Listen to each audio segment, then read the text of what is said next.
આ પ્રશ્નમાં આપણને પૂછેલું છે નીચેનામાંથી કયા સંયોજનના ઓઝોનોલિસિસ દ્વારા 3-મિથાઇલ 6-ઓક્સો હેપ્ટેનાલ મળશે.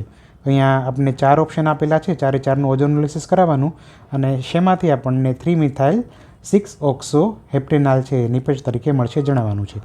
બરાબર, તો આપણે 1 બાય 1 બધા જ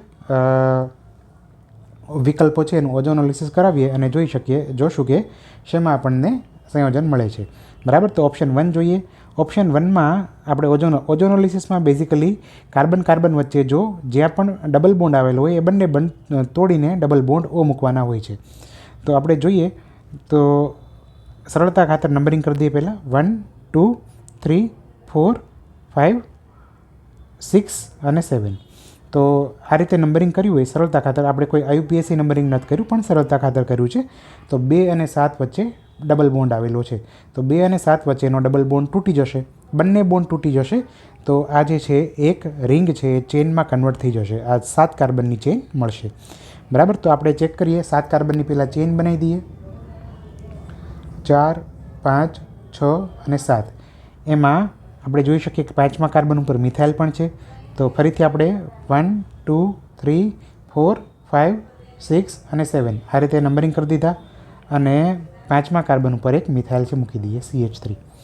બરાબર, અને બીજા કાર્બન ઉપર છે એ ડબલ બોન્ડ તૂટી ગયો હતો, તો બીજા કાર્બન ઉપર શું મૂકવાનું? Double bond O. બરાબર, અને એ રીતે 7મા કાર્બનનો પણ ડબલ બોન્ડ તૂટ્યો છે, તો ત્યાં શું મૂકશું? Double bond O. બરાબર, તો આ રીતે આપણે મૂકી દઈશું. બાકીની સંયોજકતા છે એ હાઇડ્રોજનથી કમ્પ્લીટ કરી શકાય. તો અહીંયા હાઇડ્રોજન હશે, અહીંયા 3 હાઇડ્રોજન હશે અને બાકીના અહીંયા હાઇડ્રોજન મૂકી શકીએ. પણ આ સંયોજન મળે છે. અને હવે જોઈએ કે આ સંયોજન છે એ 3-મિથાઇલ 6-ઓક્સો હેપ્ટેનાલ છે કે નહીં. આ IUPAC નામ આપેલું છે, તો આપણે અહીંયા નંબરિંગ છે એ IUPAC પ્રમાણે કરવા પડશે. જે આપણે આ નંબરિંગ આપેલા છે 1, 2, 3, 4, 5, 6, 7 એ તો આપણી સરળતા માટે આપેલા હતા. તો આપણે કરીએ નંબરિંગ ફરીથી બ્લેક કલરથી IUPACના રૂલ પ્રમાણે નંબરિંગ કરશું. તો જોઈએ પોસિબિલિટી પહેલાં. જો આપણે રાઇટ સાઇડથી નંબરિંગ ચાલુ કરીએ તો 1, 2, 3, 4, 5, 6 અને 7 આ રીતે નંબરિંગ થશે, જેમાં આલ્ડીહાઇડ છે એ પહેલા કાર્બન ઉપર, આલ્ડીહાઇડવાળા કાર્બનને એ નંબર 1 મળી જાય. અને જો આપણે લેફ્ટ સાઇડથી અહીંયા નંબરિંગ લખેલા જ છે, જો એ રીતે નંબરિંગ કરત તો આલ્ડીહાઇડ જે કોણ છે મુખ્ય ક્રિયાશીલ સમૂહ છે ને 7મો નંબર મળત. એટલે કે નંબરિંગ છે એ રાઇટ સાઇડથી કરેક્ટ છે. તો નંબર 1 આને મળશે IUPAC પ્રમાણે, 2, 3, 4, 5, 6 અને 7.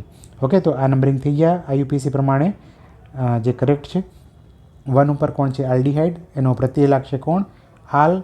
7 કાર્બનની ચેન છે તો હેપ્ટ, મૂળ શબ્દ હેપ્ટ. અને નંબરિંગ કર્યા વચ્ચે ક્યાંય પાઈ બોન્ડ નથી તો હેપ્ટેન, અને આલ લાગશે તો હેપ્ટેનાલ. બરાબર, 1 ઉપર હોય તો 1 આલ લખી શકાય અથવા ના લખીએ તો પણ ચાલે. એમાં 3 ઉપર મિથાઇલ છે અને 6 ઉપર કોણ છે? કીટોન. તો કીટોનનો પૂર્વક લાગશે ઓક્સો. 3-મિથાઇલ 6-ઓક્સો, 3-મિથાઇલ 6-ઓક્સો હેપ્ટેનાલ. બરાબર, આ સંયોજન મળી ગયું જે આપણને એ જ સંયોજન પૂછેલું હતું. તો આના જ ઓઝોનોલિસિસ દ્વારા આપણને 3-મિથાઇલ 6-ઓક્સો હેપ્ટેનાલ મળે છે. તો આપણો કરેક્ટ આન્સર છે ઓપ્શન 1. બરાબર, બાકીના તમે ઓઝોનોલિસિસ છે આ ડબલ બોન્ડ છે તોડીને કરાવી શકો. બધા કાર્બન ઉપર ડબલ બોન્ડો મૂકી શકાય. બરાબર, જેનાથી આપણને સંયોજન મળશે નહીં. Thank you.